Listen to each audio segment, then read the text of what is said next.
Começando mais um vídeo, dessa vez a gente vai falar um pouquinho sobre dermato funcional. Então a gente vai ver os principais equipamentos que são utilizados dentro da dermato, tanto correntes elétricas quanto ultrassom, né, o calor profundo, técnicas aí como a eletrolipólise, dermoterapia, dentre outros, tá? Então a gente vai ver de uma forma mais geral ali cada um desses recursos, né, desses aparelhos aí que são utilizados dentro da dermato, beleza?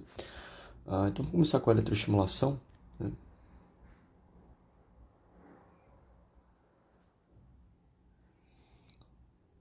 A eletroestimulação ela vai ter algumas indicações, como a gente vai ver daqui a pouco, né? E a gente pode utilizar ela de várias formas. A gente tem diferentes recursos da eletro que podem ser utilizados. Dentro da eletro, né, a gente tem a corrente Fez e a gente tem a corrente russa, que são correntes que a gente chama de correntes excitomotoras. Então a função delas é gerar contração muscular. A gente vai falar mais especificamente da corrente russa. Então vou puxar uma setinha aqui. Então a gente fala da corrente russa, que é um pouco mais antiga, né? A gente sabe que ela é um pouco mais, às vezes, incômoda dependendo do paciente, mas que a gente vai utilizar aqui de forma mais geral, beleza?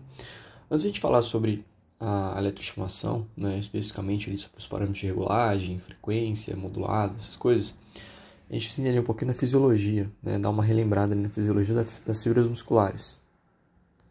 Quando a gente pensa nas fibras musculares, a gente tem dois tipos de fibras, né, no meu músculo estriado esquelético. Então a gente tem as fibras do tipo 1 e a gente tem as fibras do tipo 2.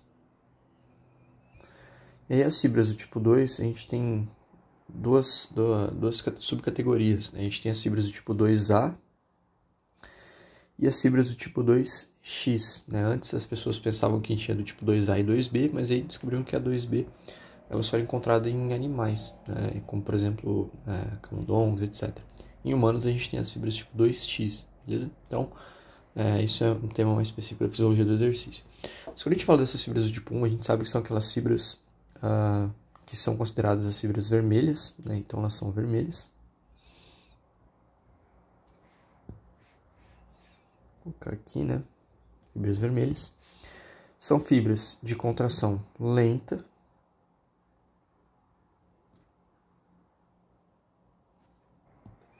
altamente resistentes à fadiga, então elas têm uma alta resistência à fadiga. São fibras que conseguem se contrair por longos períodos de tempo.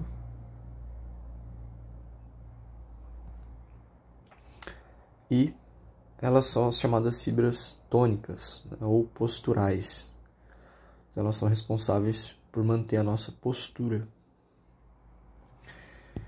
E elas são vermelhas, né, por conta de uma proteína que a gente tem em alta quantidade, que é a mioglobulina, né? Então elas têm uma alta quantidade de mioglobulina. Essa mioglobulina ela armazena oxigênio, tá? Uma coisa que a gente esqueceu de falar é que essas fibras do tipo 1, né, a principal característica delas é que elas têm uma alta quantidade de mitocôndrias. Então elas têm muitas mitocôndrias, o que faz, né, com que elas tenham um metabolismo mais aeróbio, tá? Então elas são ricas em mitocôndrias. E o metabolismo predominante é o metabolismo aeróbio, beleza? Então essas são as principais características das fibras do tipo 1.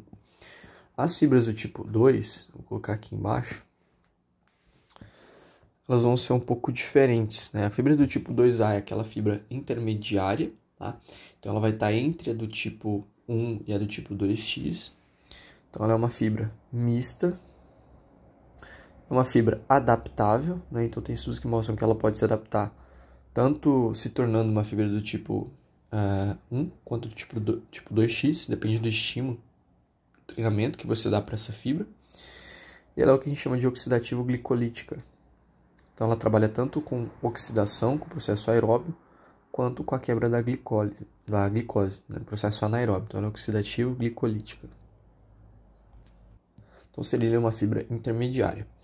Já a do tipo 2X é o contrário, né? Então essa fibra do tipo 2X são aquelas fibras que a gente chama de fibras brancas, a gente considera elas brancas, elas têm uma baixa quantidade de mioglobulina. São fibras que são ricas em enzimas glicolíticas, então elas têm muitas enzimas para quebrar a glicose. O metabolismo delas é predominantemente anaeróbio. tem uma contração rápida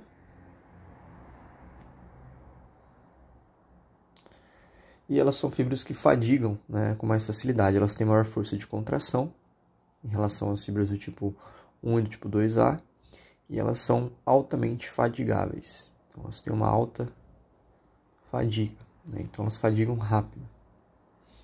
Não são aquelas fibras que a gente usa em movimentos que a gente tem potência, né? Então você precisa de velocidade e força juntos, tá? E basicamente esses são os principais tipos aí de fibras que a gente vai ter. O tipo 2X é uma fibra mais anaeróbia, beleza? Então ela utiliza a glicose como fonte de energia, não utiliza oxigênio. Então ela tem menos mitocôndrias em comparação com a do tipo 1, tá? A do tipo 2 é intermediária e a do tipo 1 e tipo 2X são aquelas extremas, beleza? Então a fibra do tipo 1 a gente sempre pensa naquela fibra de contração mais lenta, aquela fibra mais resistente, mais postural, né? Tipo 2X, tipo 2 ali, a gente pensa naquelas fibras, né, de modo geral, mais fortes, com uma contração mais rápida, né, que são mais fatigáveis, beleza? Sabendo a diferença, pelo menos, entre tipo 1 e tipo 2 já é suficiente para a gente utilizar esses recursos, certo? Agora falando um pouco mais sobre a corrente russa em si, né? A gente já entendeu a parte da fisiologia, já deu uma relembrada ali nos tipos de fibra. A corrente russa ela é uma corrente que o próprio aparelho ele já vem com uma frequência pré-determinada, né? Então é uma corrente que a gente considera de média frequência. Então a frequência do aparelho é de 2.500 Hz, pelo menos aqui no Brasil, a gente viu. Então ela é considerada uma corrente de média frequência. E como a gente já falou também, é uma corrente excitomotora. Então o principal objetivo dela é recrutar as fibras musculares e aumentar a ativação muscular. Então ela faz o recrutamento das fibras.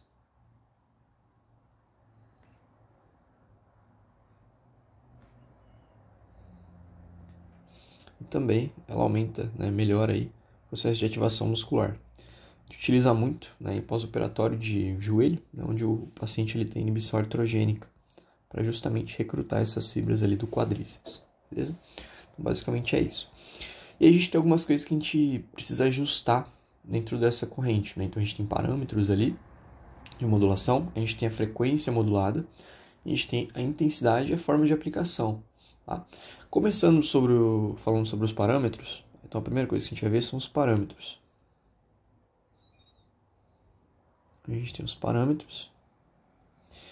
E aí a gente tem as curvas de subida e descida, tá? Que a gente chama de off, rise, on, decay, tá? Então eu vou fazer um desenho aqui, a gente vê quando a gente aprende a eletro, né, no básico. Isso aqui é mais uma revisão de eletro. Então a gente tem as curvas, né, de subida e de descida. Então a gente chama de off. Então é quando a corrente ela não está funcionando, a gente não tem contração. O processo de subida da curva a gente chama de rise. A gente tem um tempo on, onde ela está contraindo, né, onde a gente tem o estímulo elétrico. E a gente tem o tempo de decay, ou a descida da curva, tá? Então off é quando o paciente basicamente está em repouso. Rise é quando a gente começa a ter um aumento do estímulo elétrico, né? Então não tem como aumentar de uma vez, de 0 para, por exemplo, 100 Hz, né? Do nada. Então a gente precisa ter um aumento gradual para ter menos incômodo. O tempo on é o tempo de contração e o decay, né, é o tempo de descida. Então começa a ter uma diminuição e aí a gente tem de novo o tempo off aqui, beleza? Então, de forma geral, né, esses parâmetros a gente vai usar eles de forma diferente de acordo com o paciente, tá? Mas algumas regrinhas que a gente precisa ter aqui. O tempo de contração, né, ou o tempo on, ele precisa ser igual ao tempo off, tá? Sempre que a gente for usar, a gente precisa se atentar a isso. Então, tempo on igual ao tempo off. Então, o tempo on é o tempo que a gente está em contração, né, em que o paciente ele vai ter o estímulo elétrico para contração. O tempo off é o do repouso, como a gente já falou. O off ele precisa ser igual ou maior do que o tempo on, beleza? Então, a gente pode utilizar o on igual ao off, ou então o on menor do que o off, tá? O off precisa de precisa ser maior do que o on. Off, de novo, tá? É o tempo de repouso e o on é o tempo de contração. Então isso aqui significa que eu tenho mais tempo de repouso do que de contração, tá? Isso é importante para o paciente conseguir se recuperar, né? Então a eletroestimulação ela gera muita fadiga.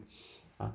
Então, o paciente ele precisa ter o tempo ali para contrair, onde ele vai trabalhar, ou o tempo de repouso também, né? Para ele recuperar ali essas fibras para a próxima contração, beleza? Então, aqui a gente pode ter uma relação, por exemplo, de 1 para 1. Então, eu posso ter aqui, né, nesse caso, 10 segundos de contração e 10 segundos off. Ou a gente pode ter até mesmo uma relação de 3 para 1.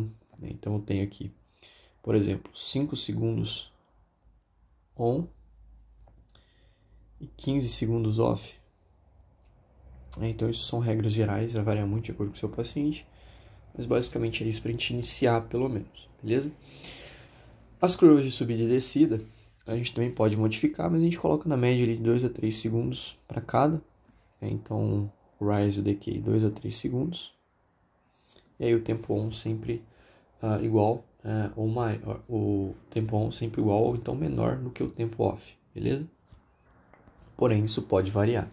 Outra coisa que a gente faz a regulagem, né, a gente viu aqui a frequência geral do aparelho, né, então a gente viu que é uma corrente de média frequência, né, aqui em cima. Só que a gente vai regular o que a gente chama de frequência modulada, né, então outra coisa que a gente faz é regular a frequência modulada do aparelho. E aí, quando a gente fala da frequência modulada, ela é uma frequência mais baixa, né? Então, a gente tem uma frequência ali de mais ou menos 0 a 150 Hz. Então, vai de 0 a 150 Hz, beleza? E aí, a gente volta, né? Quando que eu vou usar cada corrente? Né? Então, a gente tem protocolos ali, mais ou menos, que servem como uma base. Mas, se a gente entende a fisiologia, fica mais fácil de utilizar e aplicar, né? Então, voltando aqui para essas fibras musculares, né? Fibras do tipo 1, fibras do tipo 2... Existe uma coisa, né, quando a gente fala de estimulação elétrica, né, e tal, que são o limiar de ativação de cada uma dessas fibras, tá?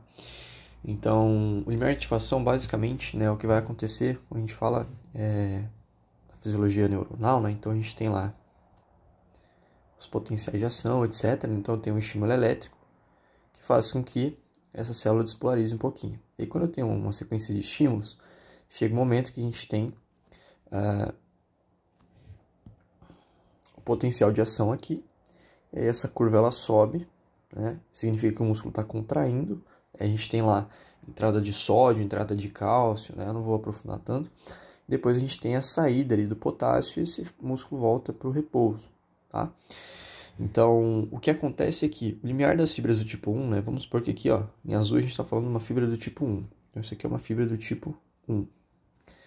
E aqui acima a gente tem uma fibra do tipo 2. Tá? O que vocês estão vendo aqui? Que o limiar, basicamente, né, da fibra do tipo 1 ele é mais baixo do que do tipo 2. Então, tá vendo que aqui, ó, vamos supor que eu tenho lá de 0 a 150 Hz. Aqui em 0, né, aqui mais ou menos em, sei lá, vamos supor, por exemplo, estou usando exemplos aqui, entre 20 e 30 Hz, a gente tem o limiar de ativação das fibras do tipo 1. Ou seja, se eu utilizar uma frequência de 30 Hz, 20 Hz, eu vou estar ativando essas fibras do tipo 1, que são fibras de baixo limiar. Então, o limiar delas é mais baixo, ou seja, com menos Hz eu consigo ativar elas. Já as fibras do tipo 2, elas vão ser ativadas com limiares maiores, então acima de 50, por exemplo. Tá? Então, acima de 50 Hz, a gente vai ter uma ativação maior de fibras do tipo 2, que são fibras de maior limiar, tá? Só você pensar, então, quando você vai fazer qualquer tipo de movimento, né, as primeiras fibras que são ativadas, que são recrutadas, são as fibras do tipo 1. E aí, se você vai precisar de mais força, o seu corpo começa a recrutar as fibras do tipo 2. E a gente usa esse mesmo mecanismo para eletro, tá? Então, lembra desse esqueminha aqui, talvez fique mais fácil de entender. Então, quando a gente pensa nessa regulagem, né, da frequência modulada, a gente vai ter de 0 a 50 Hz. E aí, como eu falei ali, né, a indicação abaixo de 50 Hz, que seria ali entre 20 e 30 Hz, o foco maior é nas fibras do tipo 1, né, então trabalhar aquelas fibras mais tônicas, mais posturais, né, de contração lenta. E acima de 50 Hz, abaixo, que a gente falou, né, então isso aqui significa que é abaixo. E acima de 50 Hz a gente vai utilizar para recrutamento de fibras do tipo 2, beleza? E aí tem parâmetros ali, se a gente coloca uma média, né, entre 50 Hz, alguns aparelhos eles são fixos em 50 Hz, tá? E a gente trabalha ali um pouco das duas fibras, beleza? E quando eu falo acima de 50 aqui, se eu quiser trabalhar realmente as fibras do tipo 2x, por exemplo, a gente vai trabalhar em frequências ali, por exemplo, acima de 80 Hz, beleza? Só que daí já é um pouco mais desagradável, então depende da tolerância do paciente. Tá? Se o paciente suportar, a gente pode chegar até uns 100, 120 Hz, 150, né, que é o máximo, mas depende muito da tolerância. Então aqui são só alguns valores estimados, né, uma média ali, mais ou menos, para a gente utilizar, para a gente ter como base, beleza? Outra coisa que a gente vai regular é a intensidade da corrente, né? Então a gente tem lá como ir ajustando isso também, a intensidade. E aí a intensidade não tem segredo, né? De acordo com a tolerância do paciente. Então a gente sempre vai perguntando se dá para aumentar, né? Se não, a gente mantém, tá? Então tolerância do paciente. E aí a gente vê que as correntes às vezes, né, em alguns casos, o paciente ele vai tendo uma progressão dessa tolerância porque ele vai se adaptando, o músculo, ele vai se adaptando com aquele estímulo elétrico. E conforme o tempo passa, ao longo das sessões, o paciente ele vai criando uma tolerância maior e a gente começa a aumentar um pouco a intensidade, tá? Então, em relação a essa tolerância, a gente viu que ela tende a aumentar, então a gente faz uma progressão, tá, da intensidade gradual de acordo com ela, tá? De acordo com a tolerância do paciente, para evitar até traumatizar ele também, né? Porque é uma corrente que a gente sabe que é incômoda, né? E se você aumenta muito ali, o paciente vai sentir esse incômodo, essa dor. Em relação à aplicação dessa corrente, vou colocar aqui do ladinho.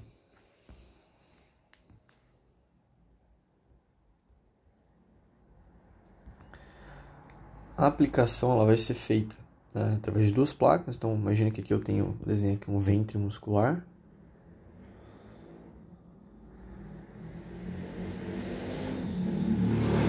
Então, tem os eletrodos que são coláveis, né? E tem aqueles eletrodos que a gente precisa passar o gel, precisa colocar o eletrodo aquele de borrachinha e coloca a fita por cima. Mas, basicamente, a gente vai colocar duas placas, né? Então, imagina que isso aqui é o aparelho de eletro. A gente vai colocar duas placas no ventre muscular. Uma mais próxima da origem e uma mais próxima da inserção, né? Uma próxima da origem e outra próxima da inserção, formando um circuito fechado, ou seja, quando a gente coloca essas placas, a gente vai ter esse estímulo elétrico passando por essa região do ventre muscular, gerando essa contração, beleza? Então a gente usa duas placas, essa é a aplicação mais básica, tá? Se a gente for pensar, por exemplo, em músculos com bíceps, etc. Então a gente coloca duas placas, formando um circuito fechado.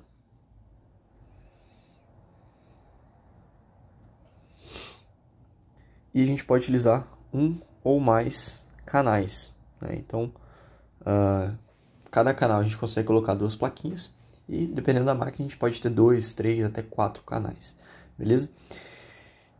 E uma coisa importante, né, dessa corrente é que a corrente em si, sozinha, né, ela não gera tantos efeitos, né? Então a gente tem que associar ao exercício. Então, quando a gente pensa nessa aplicação, a gente precisa associar aqui a exercício. Tá? Então, sempre fazer associado a exercício ativo. Então, se eu estou fazendo uma corrente de estimulação do quadríceps, eu peço para o paciente fazer uma extensão de joelho, por exemplo. Né? Eu peço para ele fazer uma contração isométrica durante o estímulo elétrico. Tá? Então, a gente sempre associa com um exercício ativo para melhorar os ganhos e os resultados. Beleza? Bom, eu acabei não falando aqui, mas quando a gente pensa na indicação, né, da corrente russa na dermatofuncional, tá? Então vai variar um pouco daquilo da ortopedia. Na ortopedia a gente usa muito para reabilitação, para ativação muscular, para ganho de força. Na dermato, a gente vai utilizar em casos que o paciente ele tem uma flacidez, e aí a gente detecta que essa flacidez ela é mais muscular, em caso de flacidez muscular, ou até mesmo, né, como a gente falou ali, para melhora da contração muscular, para ativação desse músculo, certo? Então são as situações que a gente vai indicar o uso dessas correntes excitomotoras. Em relação aos efeitos terapêuticos, então o que a gente ganha, né? Quais são os efeitos que a gente tem com a utilização dessas correntes, tá? Então alguns estudos mostram que a utilização de correntes excitomotoras associadas a exercício, Então, vamos colocar aqui. A gente tem corrente mais exercício ativo e ou exercício com carga, beleza? Geram uma maior hipertrofia muscular. Então, elas melhoram a hipertrofia muscular associada a exercício. Aumenta também o volume muscular por conta da hipertrofia, né? Então, os músculos, as fibras musculares tendem a aumentar, ficarem maiores. Aumenta também o recrutamento de unidades motoras, ou recrutamento muscular.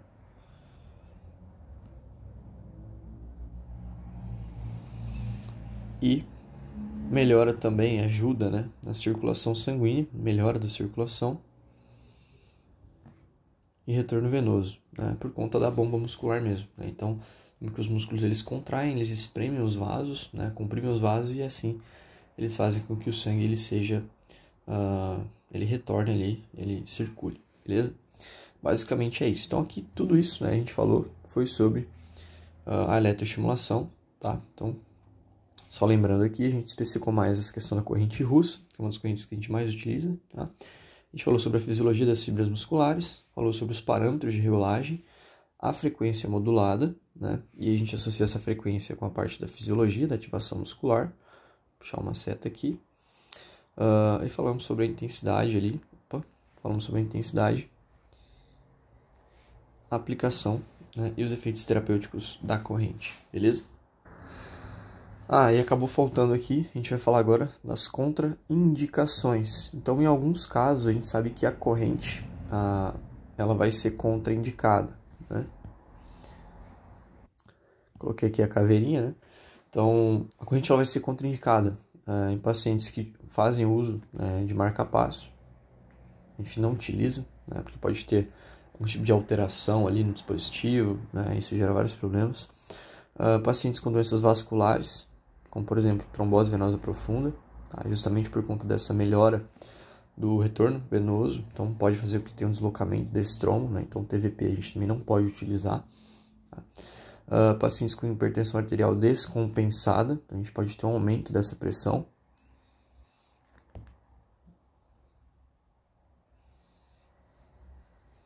Ou até mesmo uma insuficiência, né, por conta do aumento do retorno venoso, etc.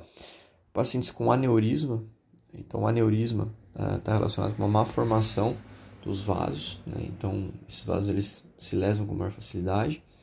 E pacientes com cardiopatias, né? Então insuficiência cardíaca, dentre outros aí, cardiopatias, beleza?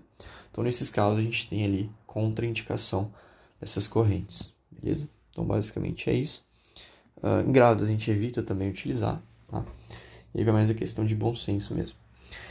Continuando aqui, a gente vai falar agora de ultrassom, né? Então a gente muda ali de uma corrente excitomotora para falar do ultrassom, que é um recurso, né, que a gente vê aí como calor profundo, né? Então, ultrassom terapêutico. Bom, então, quando a gente pensa no ultrassom, a gente vai falar um pouquinho de forma mais geral, né, na parte de funcionamento, a parte mecânica ali, né? Então a gente tem lá, dentro do ultrassom, a gente tem algumas placas, duas placas metálicas, né? E no meio dessas placas a gente tem um cristal.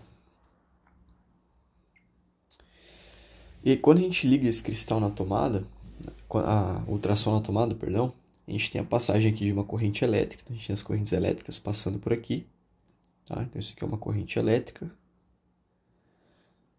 Finge que esse negócio que eu desenhei aqui é o cabeçote do ultrassom. Então lá dentro do cabeçote a gente tem isso aqui acontecendo, né? Então a gente tem essas placas, as placas de metal, e dentro a gente tem um cristal,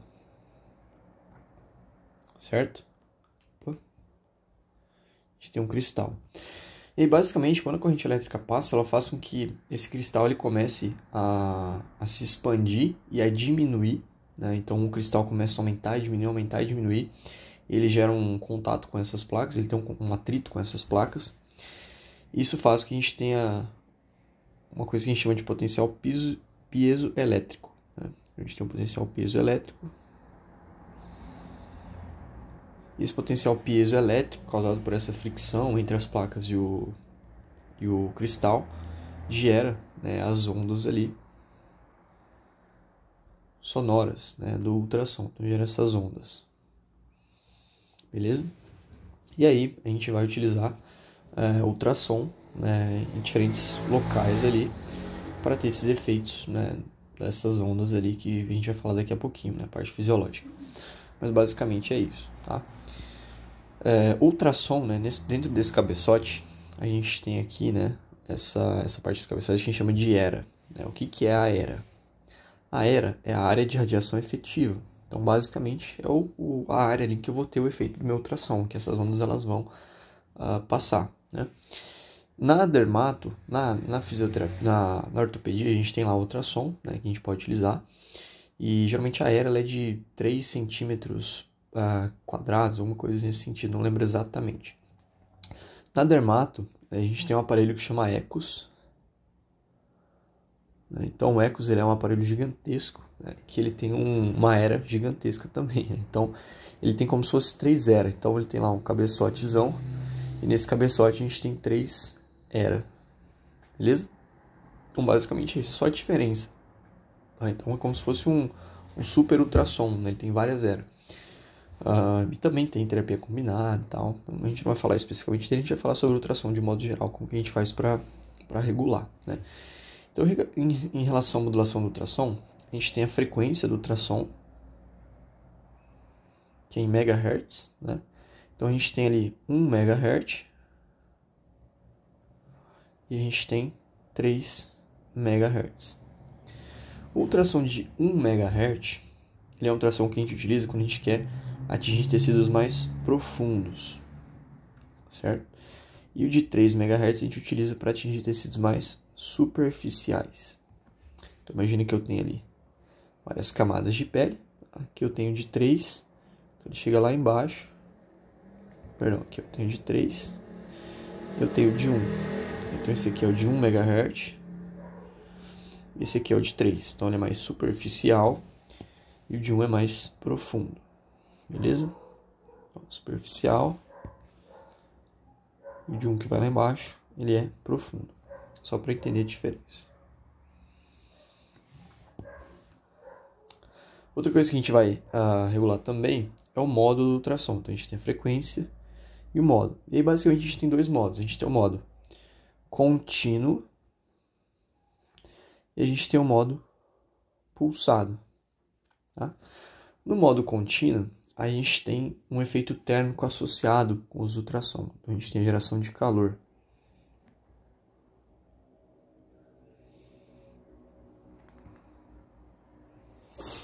Já no pulsado, né, a gente tem uma menor geração de calor. Então, ainda, né, gera calor, porque alguns efeitos de ultrassom geram calor, só que ele não esquenta tanto, porque a gente vai ver que ele é pulsado, né? Então ele pulsa. Então aqui não tem geração de calor. No modo contínuo, se a gente fosse ver, é mais ou menos assim. Né? Então tem lá as ondas sendo geradas de forma contínua. Aqui é sem pausas. Né? Então eu tenho ultrassom funcionando de forma contínua. O pulsado, ele gera algumas ondas. A gente tem um período de pausa, a gente tem mais ondas, aí tem a pausa, aí tem mais ondas, aí tem a pausa, tem mais ondas. Então tá vendo que ele vai, ele para, ele vai, ele para, ele vai, ele para e ele vai de novo. Tá? Isso acontece ali ao longo do tempo. Então o pulsado, ele não vai esquentar, não vai aquecer tanto a área por conta disso, beleza? Então, em relação aos modos, né, quando a gente pensa em um problema, por exemplo, às vezes uma lesão está numa fase mais aguda, onde a gente tem um processo inflamatório, algo nesse sentido, se você optar por utilizar o ultrassom, né, se você achar que é indicado, você vai utilizar no modo contínuo, para não gerar calor, para não ter esse efeito térmico. Vai utilizar no modo pulsado, tá? Numa fase mais aguda, por exemplo, uma lesão mais aguda ali, subaguda, a gente vai utilizar no modo pulsado. Por quê? Porque você não quer gerar calor nessa fase. Se a gente está falando de uma coisa mais crônica, né, ou, por exemplo, se você quer o efeito do calor combinado para maximizar, né, esse efeito terapêutico, você pode utilizar no modo contínuo. Tá? Então, o modo contínuo a gente usa quando a gente quer gerar calor, o pulsado quando a gente não quer gerar calor, beleza? A intensidade do ultrassom, que é a parte um pouco mais complicada, né, para a gente regular. Então, a gente precisa, às vezes, fazer um cálculozinho ali, tá? Mas, de forma geral, vai depender bastante, né? Principalmente da camada de tecido adiposo, então depende da camada de pose que o indivíduo tem.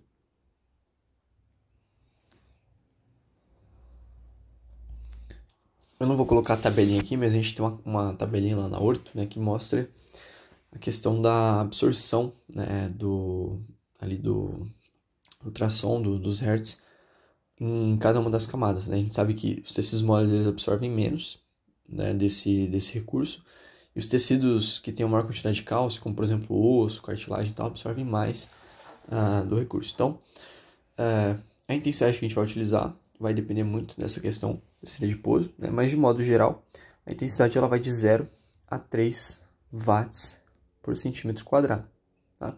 E tem cálculos que a gente vai fazer, mas basicamente, né, de forma bem geral ali, quando a gente vai usar ultrassom contínuo,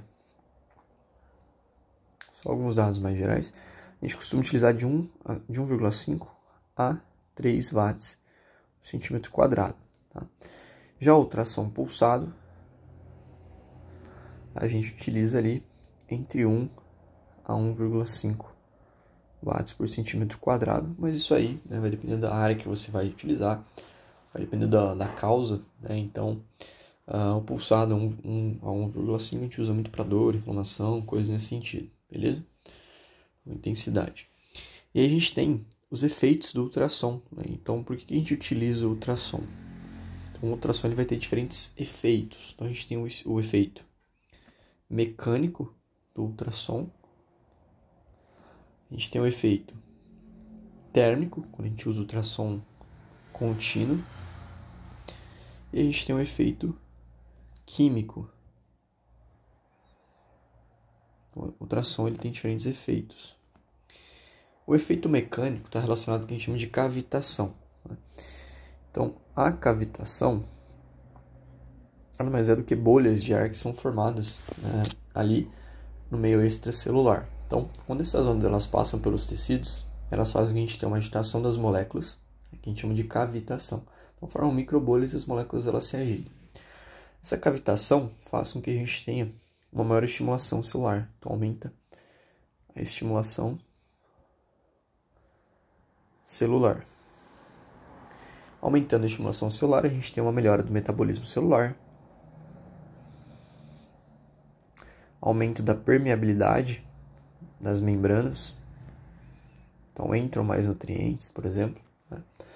Aumenta a nutrição celular, então também melhora. Vou colocar a setinha aqui. E também tem um aumento ali na produção de colágeno, tá? Estimulando as células, os fibroblastos, por exemplo, para a síntese do colágeno, beleza? Então, esse efeito mecânico, né, ele vai fazer basicamente com que as células elas funcionem melhor, tá? Então, só lembrando que gera agitação das moléculas, formação de microbolhas de ar, e essas microbolhas, essa agitação faz com que as células elas fiquem mais estimuladas e elas melhoram o seu metabolismo, tá? O efeito do calor, ele vai fazer algumas coisas parecidas, né? Então, o efeito do calor a gente tem no pulsado tem, só que é pouco, né? No contínuo é maior, então a gente vai ter principalmente aqui quando a gente fala do ultrassom usado no modo contínuo.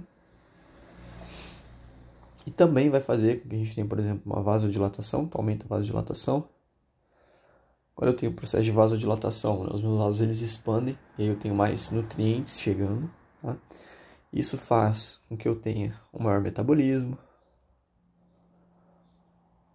uma melhor nutrição, né? Então tenho mais recursos chegando, então melhora também a nutrição, permeabilidade, aqueles mesmos efeitos celulares que a gente já citou.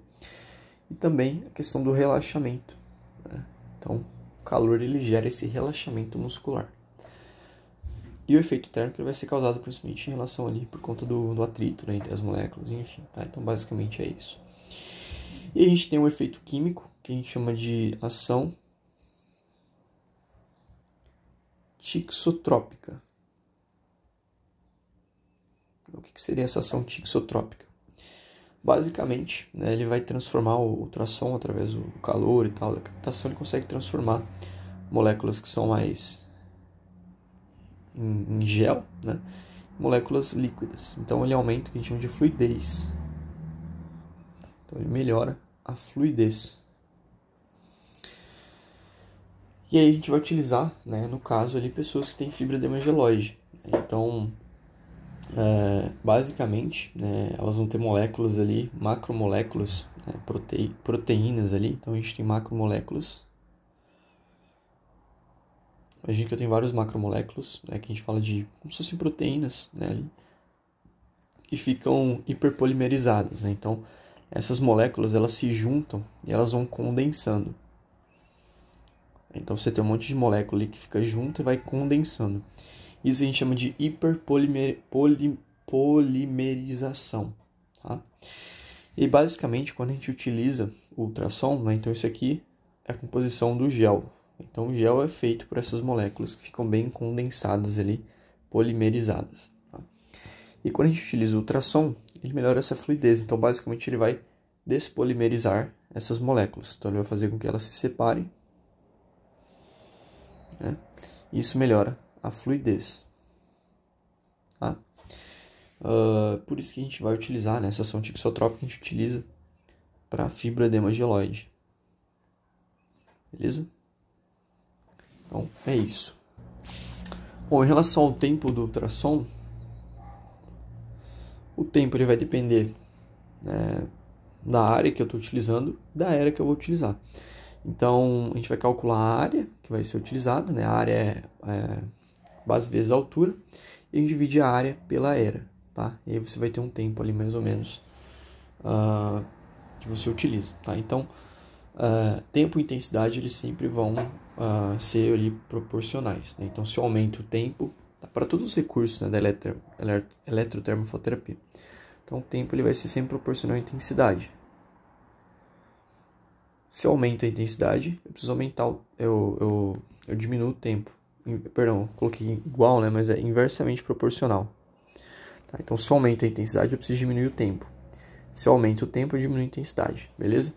Então, o tempo e a intensidade eles vão ser inversamente proporcionais. Quanto mais intensidade, menor o tempo. Quanto maior o tempo, menor a intensidade. Beleza? Deu uma confundida, mas basicamente é isso. E aqui, né, em relação a ultrassom, a gente tem os efeitos terapêuticos, né? Então, quais são os efeitos que a gente vai ter, as vantagens de utilizar o ultrassom? Então, a gente tem várias coisas aí. Então, o ultrassom ele vai auxiliar no processo de regeneração tecidual. Então, ele melhora essa regeneração. Ele também atua como anti-inflamatório. Diminui o processo inflamatório dos tecidos, né? Melhorando a questão de metabolismo, etc. Diminui o processo de edema, então ele auxilia a diminuição no controle de edema. Analgesia. Melhora o relaxamento muscular. Aumenta o metabolismo, como a gente viu, né, celular, então melhora o processo de metabolismo celular. Também melhora a elasticidade dos tecidos. Então esses são alguns dos efeitos pelos quais a gente utiliza o ultrassom. Além disso, o ultrassom ele favorece o que a gente chama de fonoforese.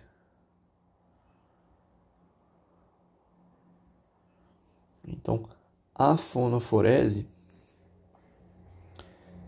é a melhora na absorção de ativos, né? Então isso faz com que a gente tenha uma maior absorção de ativos. Então você utiliza ali às vezes algum produto, né, com algum medicamento, e você coloca o ultrassom por cima. Então essas ondas elas vão levando o medicamento até camadas mais profundas. Então essa fonoforese, esse aumento da absorção, ele pode ser de 5 a 6 centímetros de profundidade. Então você faz com que esse produto que você aplicou ele seja absorvido em camadas mais profundas, né? Então, em alguns procedimentos estéticos a gente pode utilizar o ultrassom com esse efeito de fonoforese, beleza? Existe uma outra coisa, né? Só completando ali, que a gente chama de ionoforese. Ionoforese é o mesmo princípio de fonoforese, só que aqui a gente fala de correntes polarizadas, né? Como a corrente galvânica. Então a corrente galvânica ela faz esse processo de ionoforese através de uma corrente elétrica, né? Então uma corrente polarizada. Beleza? Mas a ideia é a mesma, né? Aumentar a absorção ali desses ativos. Mas quando a gente fala do ultrassom, o ultrassom faz a fonoforese. Em relação às contraindicações, a gente também tem algumas contraindicações, no caso do ultrassom. Então aqui as principais contraindicações é aplicação em cima de implantes. Então quando o paciente ele tem algum tipo de implante metálico, a gente não aplica ultrassom em cima daquele local. Corre o risco de causar uma agitação ali, às vezes uma rejeição, então a gente precisa tomar cuidado. Não aplica em cima de epífises de crescimento. Então lembra que as epífises ali, as epífises de crescimento são próximas da região da extremidade do osso. Deixa eu colocar aqui um osso. E essas epífises elas são formadas por uma cartilagem hialina, né? Então essa cartilagem a gente vai tendo ali conforme o indivíduo vai crescendo, a gente vai tendo essas células que vão se proliferando aqui, a gente vai tendo um aumento desse osso.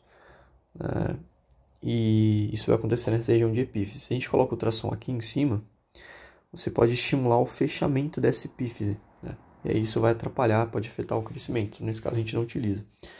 Pacientes com TVP ou qualquer tipo de problema trombólico, né, trombofebrite, por conta do aumento, né, o efeito do calor, que aumenta ali a vasodilatação, melhora a circulação, então a gente evita também. Em caso de traumas agudos, né, então situações muito agudas, a gente acaba não utilizando, né, principalmente o ultrassom contínuo, que pode ser que ele aumente aquele processo de inflamação, né, em traumas agudos, processo inflamatório, a gente não utiliza já de imediato, né, então a gente pode utilizar ali após algum tempo, né, após um certo período, e de forma inicial a gente utilizou o pulsado, que gera menos calor. Gestantes também não é indicado. E o que é óbvio precisa ser dito, a gente não vai aplicar ultrassom em cima dos olhos e nem próximo ali ao coração, beleza? O que é óbvio precisa ser dito. Então basicamente é isso, tá? E existem aparelhos, né, que a gente pode utilizar o que a gente chama de terapia combinada, né? Então você pode utilizar o ultrassom mais a eletro juntos, né? E aí você precisa regular o ultrassom, que a gente aprendeu aqui agora, e regular lá a corrente russa ou a corrente elétrica que você vai usar, beleza? E aí a gente fecha, né, essa parte de ultrassom. Então, no ultrassom a gente falou sobre a ERA, né, que é a área de radiação efetiva. A gente falou um pouquinho sobre a questão da frequência, os tipos de frequência que a gente vai utilizar, o modo, a intensidade, né, e os principais efeitos do ultrassom, assim como os efeitos terapêuticos, tá? E as contraindicações. Então, basicamente é isso. Esse vídeo já ficou um pouquinho longo, né? Então, eu vou parar por aqui e aí depois eu vou fazer um outro vídeo para a gente falar sobre a endormoterapia, e a vacoterapia e a eletrolipólise, beleza? Então, é isso. A gente falou então sobre o ultrassom, sobre a eletroestimulação e no próximo vídeo a gente continua. Valeu e até o próximo vídeo.